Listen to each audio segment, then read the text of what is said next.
চিংড়ি মাছের দোপাজি করেছি, ডাল রান্না করেছি,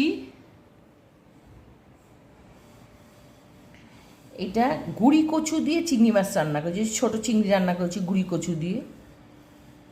আর এই যে এক টুকরা কই মাছ, আজকে ছেলেকে দেবো ওই কই মাছটা। ও কই মাছটা খায় কিন্তু কালকে খাইনি, বাসায় বাসায় ভাতই খাইনি কালকে। ও পছন্দ করে বলে চিংড়ি মাছ রান্না করেছি। কখন কে খায় বাসায় না খায় বোঝা যায় না। 3জন সদস্যের ভিতরে একজন না খেলে আর কি খাওয়া হয় বলেন? আবার অনেক সময় দুজনও খাওয়া পড়ে না, আমি একা অনেক সময়। কার কার বাসায় এমন হয় বলেন? ছোট পরিবারে এরকমই হয়। আমার পরিবার তো একদম ছোট। আগে এক সময় অনেক বড় পরিবার ছিলাম।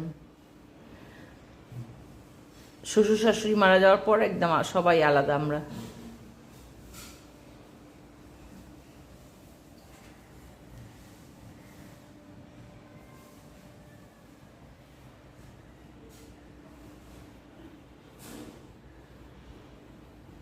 আসসালামু আলাইকুম, সকলে কেমন আছেন? আশা করি ভালো আছেন। আলহামদুলিল্লাহ, আমিও ভালো আছি। প্লিজ সবাই লাইক কমেন্ট করবেন।